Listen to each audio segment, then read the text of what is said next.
Hi, everybody. We're back with Carlos Valenzuela, and we're picking up on a conversation we had about client connection, maintaining that client relationship. And Carlos has sort of formulated a plan. He's been giving a lot of thought to this. So take it away, Carlos. We are talking about virtual consultations. Yes, hi, Anne. Hello, everyone. I just even like the sound of it. I like it. Virtual consultations. This may stick with us even after we open. You might be able to do them and bring them into the salon. I think, as we said in the earlier interview or phone call or video chat we did, it's extremely important that you be there for your client right now in a relevant way, in a way that solves problems for the client, not necessarily just promotes you. And that honesty has to ring through in a consultation. So if you aren't taking notes, or if you have to get up and leave as you watch this, I just want you to know, the viewer, that we have uploaded this whole plan as an article on my blog. You can go to Modern Salon, Carlos Valenzuela, and there you will see basically the plan on, like little checkpoints as to what you need to get going on a virtual consultation. Why would you do a virtual consultation? Well, you would do a virtual consultation because there are certain things that are really, really prominent in your client's mind right now. They're concerned. Not only are they stressed about what we all are stressed about, the pandemic, but they are also wondering what's going to happen with their hair. What's going to happen when the salon opens? How will they go there? Will it be safe? And they're wondering about money. And these three issues are the ones that I primarily think you should address in your communication. So what would be the steps? Well, the first thing is you need to figure out how you're going to do it. Maybe you're going to do it through how Anne and I are working, that we're doing this through Zoom, which is free, by the way, or you can get a subscription, but you know that there's also FaceTime, Instagram, Facebook, everything else.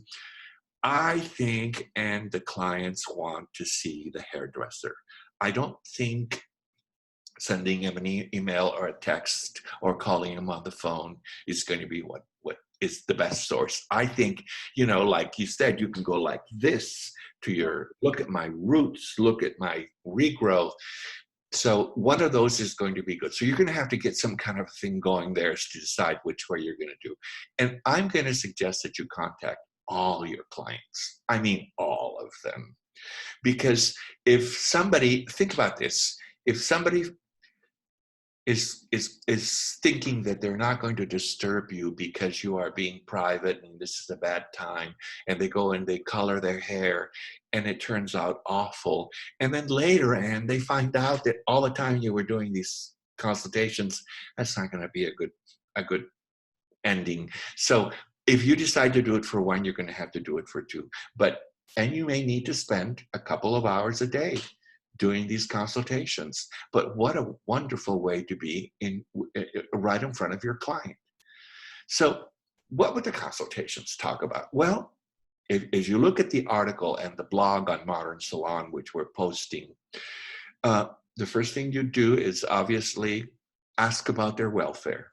How are you doing? Because this is the reason you're communicating with them. You're communicating with them because you and your client are a team. You go way back. You've been through stuff and you've solved it. Now here we are again. So how are you? How are you doing? Very important. And then I would give them a real brief update on what's going on with you. And it could be bad news, but if you feel like sharing them, go for it.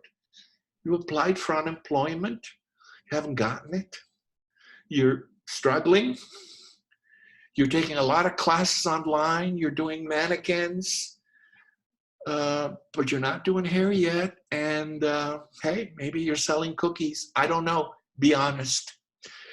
And then the third point is you're going to ask about their hair, which they're probably going to be busting to tell you anyway.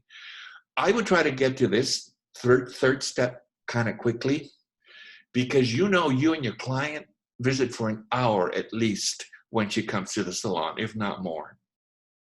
And I'm going to say that you're going to be doing a lot of virtual consultations, so you don't want them to all be an hour. So get to number 3 and ask about their hair. If they start telling you immediately, they're going to tell you the 3 big things that I discovered or I concluded by talking to hairdressers and myself that are in their clients of mine. Number 1 thing is their color. Number 2 is the safety of the salon when they're going to come back. What's going to happen? Give them some idea. And number 3, money. So with color, I mean, you're going to have to offer some options. You're not going to be able to go and color them. So I would have a little list of resources right next to me. Like the first thing you can do, client, is try to makeup. Try that little brush makeup that you can cover all of your hairline and your part. And for now, it will do until we can see each other. If they don't want that, you're going to have to, you understand color, they're going to have to move up the scale. You may have to do a semi-permanent color. Semi-permanent colors are, they're not going to cover anybody's gray. So you may have to go to a demi-permanent or to a permanent. And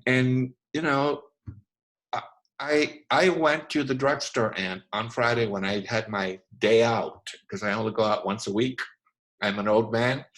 So I went to the drugstore with this clipper, this clipboard, and wrote down stuff that I had never seen, actually. I didn't even realize there was that much color out there.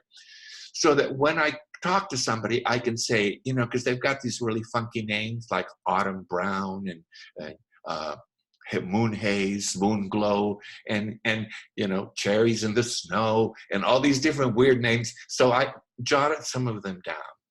And yes, I would probably finally say to my client, you should go probably to Walgreens or whatever and get this color. Is that professional? No, it's not professional. Is that what I want them to do? No. Is that what I want to teach them? No. But these are unusual circumstances. And I think the loyalty from your client will come through big time. Some of them might decide not to come back. Well, I mean, that's just an honest effort you did to keep your clientele. But, if the reason I'm also very convinced about suggesting that they actually do their own color is because I read that some of the Hollywood celebrities are advocating that there's going to be hordes and hordes of women that are going to let their hair go gray. And it's like a new trend. And I thought, you know what? No. There may be some that are going to let the hair go gray. My clients, they would rather move to the moon. If they go on vacation, they went to an island for 4 weeks and they really had their hair, they walk in with a scarf and sunglasses. They're not going to go gray. They're going to get desperate, and it's either up to you to solve it, or they're going to get somebody else to do it, and hopefully that won't be a sales clerk. So if you help them, at least they'll get the right level. And I realize this is controversial. I realize that I'm going to get some hate mail. And I realize that this is not Modern Salon's statement. It is my personal opinion that I think you need to help a client out in a time of need. I mean, you've been with a client for 7 years, and they're a $1,200 a year client. Right. And Right. and all of a sudden, they really need you, and you're going to say, I can't help you. Well, I would probably have a tendency. The only thing that I am not doing, and I probably wouldn't do, is the home color kit, because I just think material wise, I mean, you'd have to have a bunch of little bottles and I don't have that to do. And honestly, the manufacturers had made it much simpler for you to use that box. They've got gloves and shampoo and everything in it. So I would not start by recommending that. I Yeah. would start by trying to have them wait, use the powder, get a temporary rinse. And if it comes to that, then I would do that. And whether or not your client got to the point where they wanted to go into a drugstore, you having made that connection, it also helps you as the hairdresser to sort of understand what's happening with their hair, so you kind of know what to prepare for, even because Yes. you've been seeing them for how long on a regular schedule. So this is going to be maybe more grow out more root than you've ever had to tackle. Right, right. And it also positions you as you're still in charge. You're still the prescriber. And then you will come back and I will know what you used and we will be able to give you your color perfectly. Right. That's a big one too. You'll know what they used, you'll have kept that Right. intimacy, and they are not going to feel like they can't tell you the truth, No, even they're though not. color never lies. I mean, you'll know Oh, we if you know. look at it. Uh, That's how I would do it. That's how I would handle the color issue. It's tough, but I would handle it that way. Um, I just have to say something on salon safety, because there was clients. I live in a building I don't, in a skyscraper, and I bump into a bunch of neighbors and people, and they're all saying, how are we ever going to get back to the salon? Because it takes 21 days to build a habit. And we've been distancing for 21 days. So embedded in that client's mind is the fact that they can't be close to anybody 6 feet anymore. And a lot of people think that. that's interesting. I mean, I hadn't kind of put that together as Yeah. almost a new behavior. Yeah. I walk every day, and I mean, now that I'm walking, I see somebody, very few people, but somebody coming the other way, they'll jump out on the sidewalk to avoid coming less than 6 feet to me. So they're thinking, how are we going to get back to the salon? Right.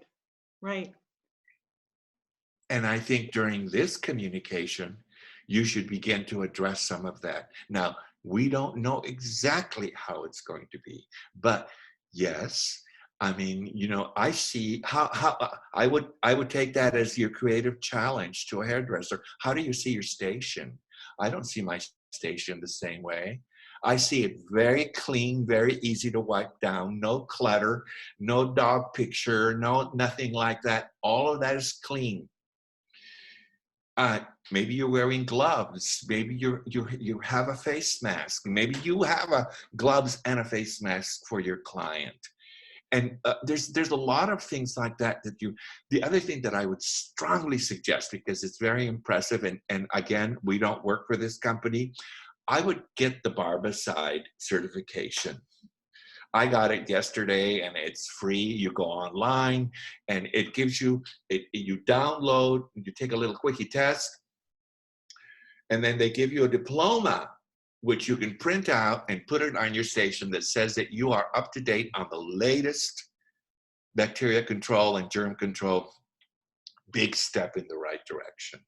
I would certainly do that. But I would tell my client, I don't know exactly how it's going to be, but I'm going to tell you what I'm thinking, and this is what you can expect to see.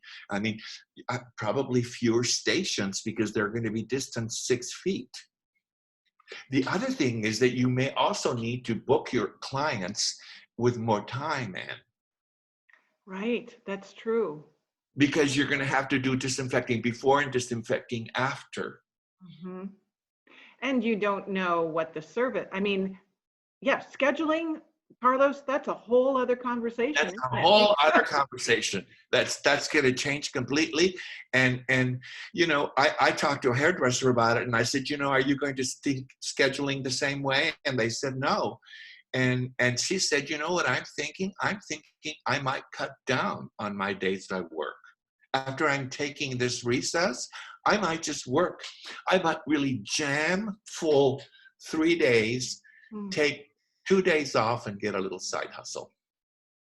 Like you said, Carlos, I mean, our behaviors are changing. We're experiencing things really differently. So we have to keep checking back in with you, because Yeah.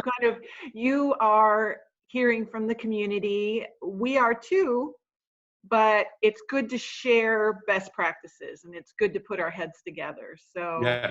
Yeah. literally, like right here, my head's right next to yours, even though we're far away. Thank you, Anne. Well, thank you, Carlos. I miss you, and we'll talk Stay again. safe. Okay. Stay very safe. You too.